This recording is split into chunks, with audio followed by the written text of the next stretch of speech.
Bismillahirrahmanirrahim. Wa bihi nasta'in. Assalamualaikum warahmatullahi ta'ala wabarakatuh. Assalamualaikum Kang Mas. Ini Sabri daripada Pontian, Johor.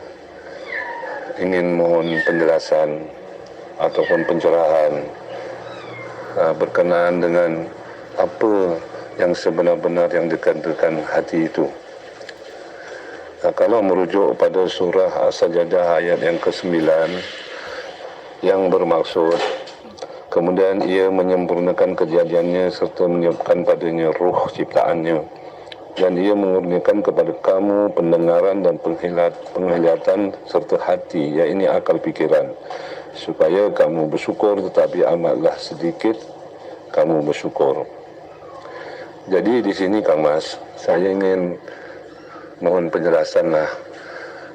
Yang kita tahu yang ada disebut di dalam hadis dan juga apa-apa yang diperjelaskan oleh orang-orang alim mengatakan bahawa hati itu adalah segumpal darah yang duduknya di dalam jasad badan kita. Manakala jika hati itu kotor, maka jasad dan rohani kita akan kotor. Dan di satu maksud yang di dalam terjemahan tadi itu mengatakan bahawa hati itu adalah akal fikiran. Jadi mana satu yang benar tu Kang Mas ya? Mohon diperjelaskan Kang Mas. Sebelumnya saya mengucapkan terima kasih. Semoga Allah memberi kesehatan kepada Kang Mas sekeluarga insya-Allah. Assalamualaikum warahmatullahi wabarakatuh.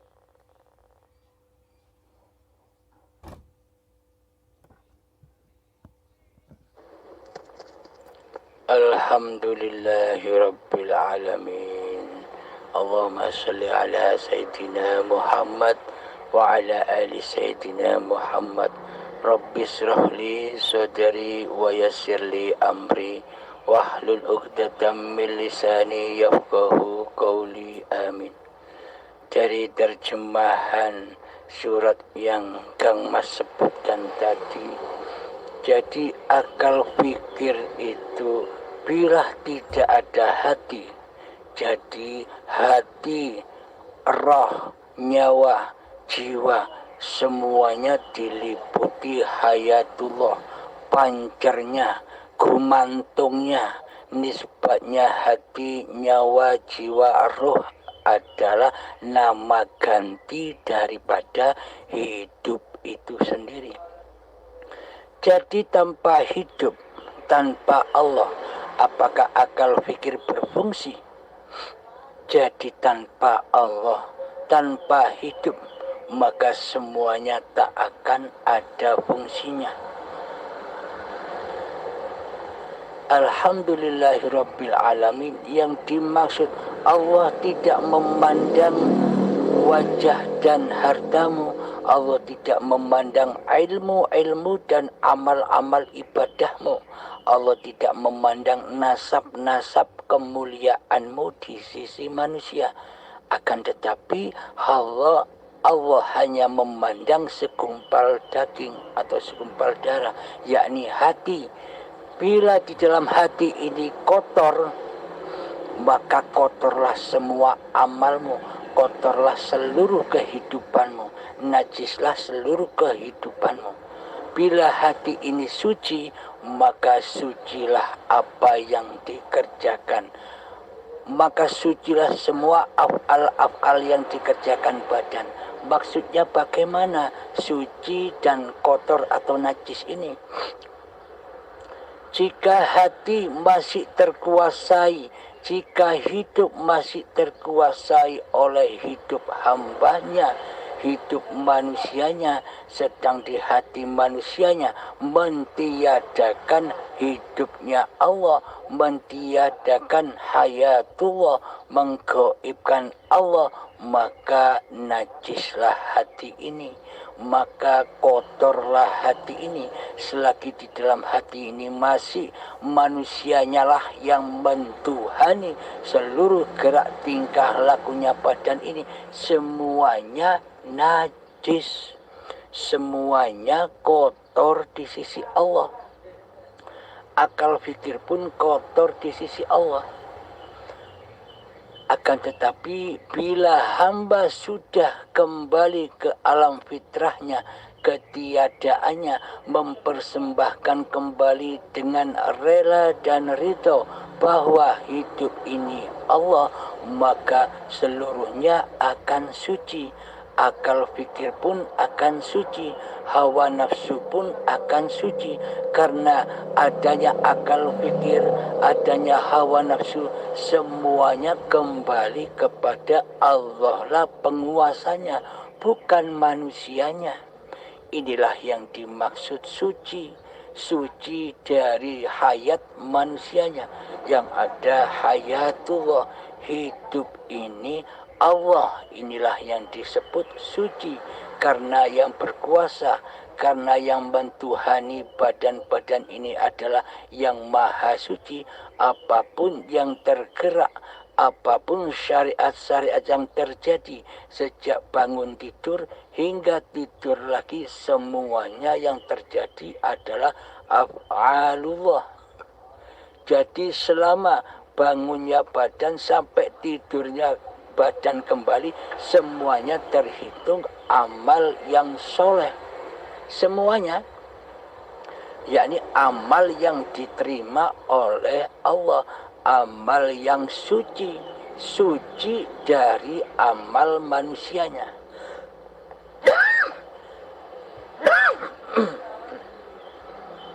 Alhamdulillahirabbil alamin. Semoga kita pahami bersama apa amal yang najis, apa amal yang kotor, dan apa amal yang suci di sisi Allah. Jadi amal yang kotor di sisi manusia beda dengan amal yang kotor di sisi Allah. Amal yang kotor di sisi manusia adalah meninggalkan apa-apa yang diperintahkan Allah menurut syariat, menurut badaniyah. Contoh berjudi, berzina, merampok, mencuri, dan sebagainya.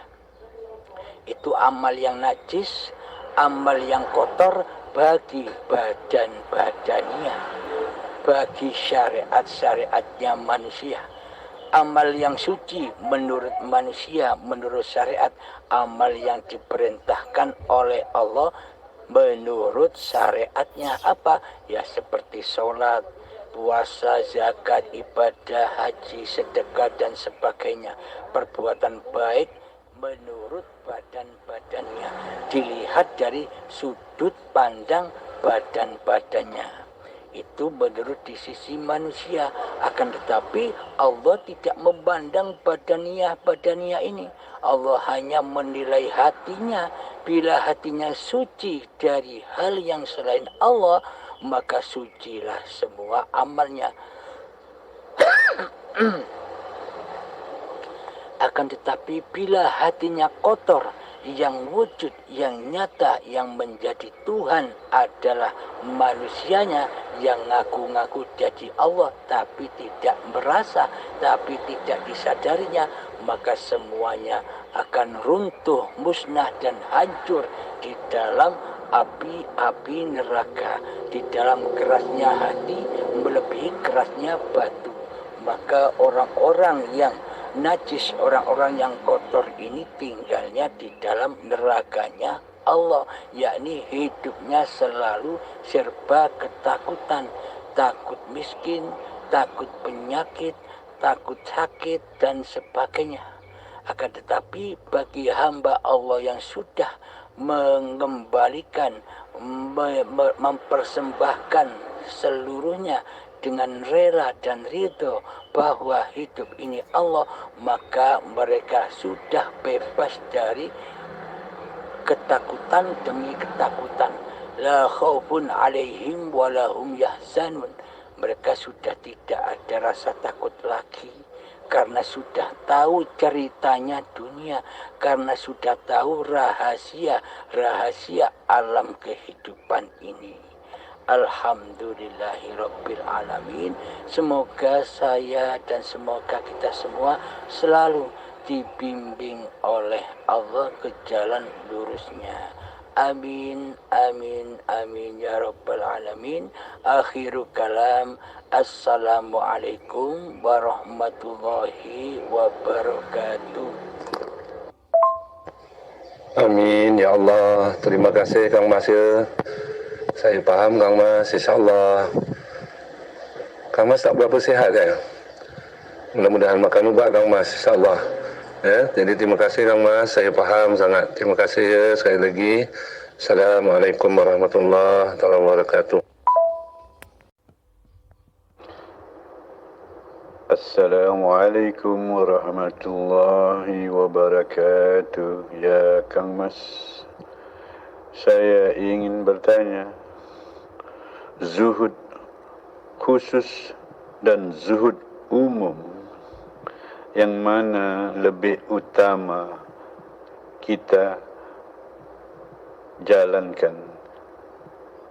Terima kasih. Assalamualaikum warahmatullahi wabarakatuh. Waalaikumsalam warahmatullahi wabarakatuh. Zuhud secara khusus dan zuhud secara umum, mana yang lebih afdol? Yang lebih afdol adalah keduanya. Semua dilakukan. Jadi ibaratkan zuhud khusus itu sebagai power melatih agar di dalam zuhud secara umum itu agar senantiasa selalu ingat. Jadi lebih banyak waktunya di dalam zuhud secara umum. Meskipun kita berkeadaan apa saja, di mana saja, di tempat ramai atau sepi, namun hati kita tetap berada di dalam gua Hira, yakni bertapa, berkhulwat, mengheningkan cipta-cipta diri manusianya, yakni hati selalu memandang, menyaksikan hidup ini Allah lah yang berperan atas segala keadaan-keadaan tindak lakunya badan. Jadi zuhud itu di mana saja. Ketika duduk, hati berzuhud. Ketika berdiri, hati berzuhud. Berjalan, hati berzuhud. Jadi di semua tempat-tempat dan keadaan itu, di sepanjang kehidupan inilah yang dimaksud wat siratal mustaqim. Wat jalan yang lurus. Ihdinas siratal mustaqim. Tunjukilah kami jalan yang lurus. Maksudnya jalan yang lurus itu bagaimana? Yakni jalan yang lurus bertemu hidup ini Allah yang menguasai, yang mentuhani, yang mengkehendaki daya upayai badan-badan manusia ini. Itulah yang dimaksud jalan yang lurus. Jalan yang mana hati selalu mi'rad, hati selalu bertajalli, hati selalu wusul kepada Allah. Ingat, ingat, dan ingat. Bukan manusianya yang bisa mi'rad, bukan manusianya yang bisa tajalli, bukan manusianya yang bisa wusul, bukan manusianya yang bisa musyahadah, yang bisa wusul, yang bisa tajalli, yang bisa bertemu, yang bisa liqa, yang bisa mi'rad, yakni ya Allah sendiri. Ketika sudah sadar bahwa hidup ini Allah, kan berarti ya Allah sendiri. Ketika manusianya sudah fitrah kembali ke alam ketiadaannya. Namun sebelum manusia kembali ke alam ketiadaannya, takkan mungkin bisa mi'raj. Karena manusianya lah yang masih berusaha, karena manusianya lah yang merasa berzuhud. Maka dari itu di dalam kezuhudan jangan sampai manusianya yang berperan. Tetapkanlah dalam hati bahwa hidup ini Allah lah yang memberankan apapun tindakan badania ini. Yang berzuhud ya Allah lah yang menzuhudkan, yang mendudukkan, yang memberdirikan, kan bukan manusianya lagi yang berperan, yang menjadi Tuhan di dalamnya. Terus lanjutannya setelah ihdinas siratal mustaqim, siratal ladzina an'amta alaihim, yakni jalan yang seperti mereka yang telah engkau beri nikmat. Siapakah mereka yang telah engkau beri nikmat? Mereka-mereka yang sudah mengenali diri manusianya lah yang diberi nikmat. Diri manusia yang sudah menyadari ketiadaannya, kegoibannya, yang wujud hanya Allah. Inilah mereka-mereka yang setelah diberi nikmat, yang sudah mencapai jalan yang lurus, yakni jalan bertemu Tuhannya, yakni bertemu setelah menenggelamkan hayat manusianya ke dalam hayatullah, maka yang nyata hanya hayatullah. Inilah mereka-mereka yang diberi nikmat. Contoh, ketika kita sudah menyadari bahwa hidup ini Allah, maka tiada lagi kesusahan-kesusahan babakan dunia. Tiada lagi siksaan-siksaan hati, faksa wal mungkar, iri, dengki, hasud, ria, sombong, sudah bersih, sudah tak ada lagi. Setan iblis, setan yang terkutuk sudah lenyap, sudah tak ada lagi. Inilah makna mereka-mereka yang telah engkau beri nikmat. Hidupnya selalu di surganya Allah. Apa yang dimaksud surganya Allah? Apapun yang tergerak, apapun yang berkeadaan di dalamnya juga Allah sendiri. Ketika sedang makan, Allah lah yang menyuapi, Allah lah yang menyediakan, Allah lah yang mengatur segalanya, hasil makanan dan minuman yang sampai di pencernaan. Jadi hati sudah selalu menyaksikan hiduplah yang mengurus, yang menjaga, yang membimbing, yang mencukupi, yang mengasih sayangi tubuh-tubuh manusia ciptaan Allah ini. Jadi manusia sudah merasakan nikmatnya bersama Tuhannya. Jadi nikmat yang teragung di dalam surga itu selalu menyaksikan Allah sebagai Tuhan yang mentuhani diri manusianya. Alhamdulillahirabbil alamin. Jadi zuhud khusus dan zuhud umum, mana yang lebih afdal? Keduanya afdal, saling mengisi. Bila ada waktu senggang, duduklah bertafakurlah di dalamnya. Ketika di luar zuhud khusus, ketika berkeadaan apa saja, terapkan siratal mustaqim. Karena seluruh keadaan apapun itu adalah wat siratal mustaqim. Di sana ketemu Allah atau ketemu hawa nafsu, jatuh ke lubang lembah jahanam. Alhamdulillahirabbil alamin. Semoga bisa dipahami. Semoga saya dan kita semua selalu dijaga, dibimbing, dicukupi segala kebutuhannya oleh Allah Subhanahu wa ta'ala. Amin, amin, amin, ya Rabbal alamin. Akhiru kalam. Assalamualaikum warahmatullahi wabarakatuh. Waalaikumsalam warahmatullahi wabarakatuh. Terima kasih Kang Mas atas pencerahan berkenaan suhud. Maka pahamlah saya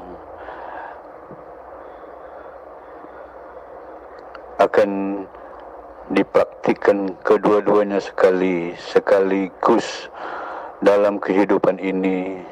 Moga-moga saya dan para pendengarnya diberi bimbingan dari Allah Subhanahu wa taala. Dengan itu saya sudahi. Assalamualaikum warahmatullahi wabarakatuh. Assalamualaikum warahmatullahi wabarakatuh. Pak Ustadz, alhamdulillah hari ini cuman hanya mau bertanya sedikit ini Pak Ustadz, cuman hanya saya dengar cerita lah ini. Katanya orang setelah kita lahir ini ada saudara kembar satu, orang yang cerita ini. Siapakah nama saudara kembar itu? Itu yang saya mau tahu. Saya mohon penjelasannya Pak Ustadz dengan ikhlas.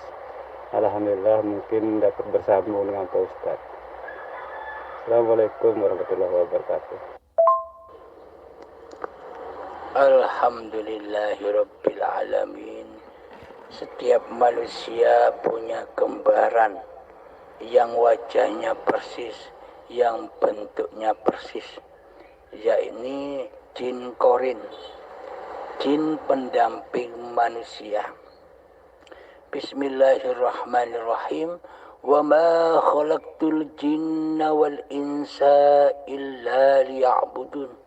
Tidak kuciptakan jin dan manusia hanyalah untuk mengabdi kepadaku. Ini ayatnya. Jadi kelahiran manusia itu bersama jin pendampingnya. Bila manusia selama hidupnya tidak bertaubat kepada Allah dari menjadi Allah, bila selama hidupnya manusia tidak bertaubat kepada Allah menjadi Tuhan, bila manusia selama hidupnya tidak bertaubat kepada Allah sebagai penguasa hatinya, maka ketika syakaratul maut menjemput, maka di hari-hari pembalasan atau perhitungan, maka disiksalah manusia itu dengan azab siksa yang pedih. Maka ketika manusia sudah kembali ke rahmatullah setelah diazab, disiksa, disucikan, maka jin korinnya selama ini kan belum suci juga. Jin pendampingnya otomatis sama dengan diri kita, sama-sama belum suci. Nah, jin korinnya tinggal di dunia yang belum disucikan itu. Jin korinnya tinggal di dunia ketika kita melihat video-video YouTube. Ada azab sakaratul maut atau orang-orang yang habis kecelakaan. Ada bayangan yang bangkit dari orang yang meninggal itu. Itu bukan roh, itu bukan nyawa, itu bukan jiwa, itu bukan hati, itu bukan hidup manusianya. Hidup itu laisa kamislihi syai'un. Hidup itu tidak seperti apa-apa dan tidak seperti siapa-siapa. Akan tetapi hidup itu yang menciptakan, yang mengadakan, yang mewujudkan apa-apa dan siapa-siapa. Maka ketika ada orang yang kecelakaan, kita pernah lihat di YouTube, ada orang yang menghadapi sakaratul maut, ketika tubuhnya manusia sudah mati, ada bayangan dari badannya, bayangan yang bangun seolah-olah itu manusianya yang bangun. Nah, ada bayangan hitam atau bayangan putih, itulah jin korinnya, bukan hidup manusianya. jin korin, yakni jin pendamping. Wa ma khalaqtul jinna wal insa illa liya'budun. Jadi jinnya belum sempurna karena manusianya sewaktu hidup di dunia tidak mencari Tuhannya, tidak belajar ilmu hakikat dan makrifat. Walhasil jinnya juga belum Islam di sisi Allah. Akhirnya jin itu bangkit bangun setelah manusianya dikubur, seolah-olah yang jadi hantu itu orang yang sudah mati. Seolah-olah yang jadi hantu menakut-nakuti masyarakat atau tetangga-tetangganya, seolah-olah mayat orang yang sudah mati itu, seolah-olah. Akan tetapi semua itu perbuatan jin korinnya sewaktu di masa hidupnya yang belum disempurnakan, yang belum diimankan, diislamkan di sisi Allah, akhirnya menggoda manusia. Jadi hantu-hantu seperti Gundurwo, Wewe Gombel, Kuntilanak, Sundel Bolong, Tuyul, Genderuwo, dan sebagainya itu adalah wujud dari jin korin itu, berubah-ubah bentuk. Jadi jin korin juga digoda oleh setan. Ketika jin korin itu digoda, dibisiki oleh setan, "Hei jin, ayo goda orang itu. Penampakan, nampaklah kepada orang itu agar orang itu ketakutan." Nah, jadi jin juga digoda setan, sama seperti manusia. Itulah yang dimaksud saudara kembar kita, yakni jin korin itu. Wajahnya persis seperti kita, tapi jin bisa berubah-ubah bentuk menurut apa yang diinginkannya. Menggoda manusia berbentuk genderuwo, berbentuk pocong, berbentuk kuntilanak, berbentuk sender bolong, berbentuk tuyul, dan sebagainya. Itulah ula-ula jin-jin korin yang belum disempurnakan, belum diadamkan oleh saudaranya, yakni manusianya dikala masih hidup.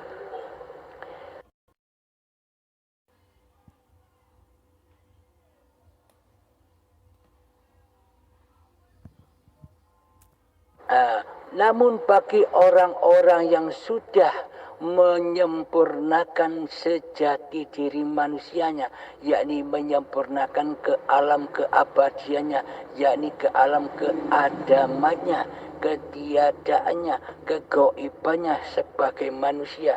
Karena yang ada di dunia ini la maujudan illallah, la hayatan illallah, la ilaha illallah, la haula wa la quwata illa billahil aliyil azim.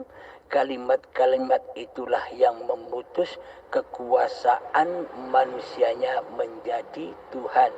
Karena manusianya sudah sadar, sudah mendapatkan syafaat dan hidayah Allah untuk kembali kepada Tuhannya lewat jalan-jalan wat siratal mustaqimnya.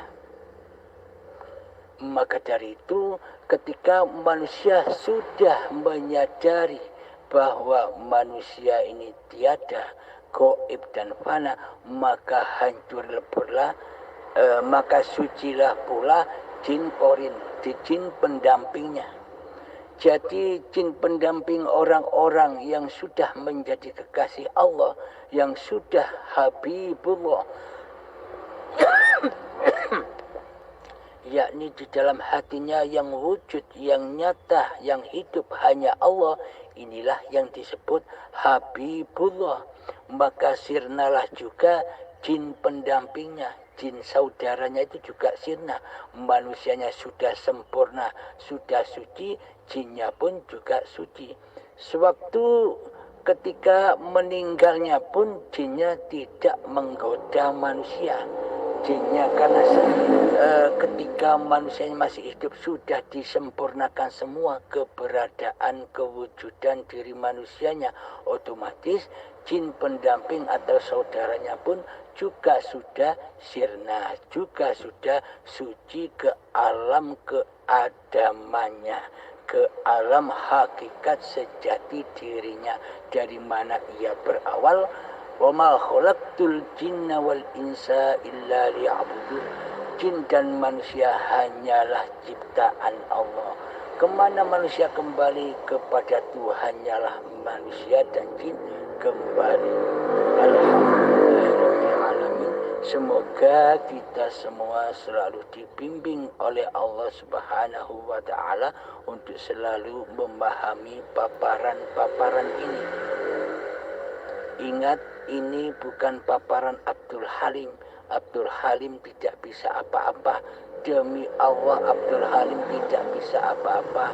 Abdul Halim hanya menjalankan perintah apa yang harus disampaikan sesuai apa yang diperintahkan Tuhan. Alhamdulillahirabbil alamin. Jangan memandang sosok manusianya, pandanglah hidup yang memaparkan dan hidup yang memahamkan Anda sekalian. Karena Anda bukan paham sendiri, karena hiduplah Anda paham, karena Allah lah Anda paham. Jadi jangan memandang sosok makhluknya, pandanglah hayatullah. Alhamdulillahirabbil alamin. Akhiru kalam. Assalamualaikum warahmatullahi wabarakatuh.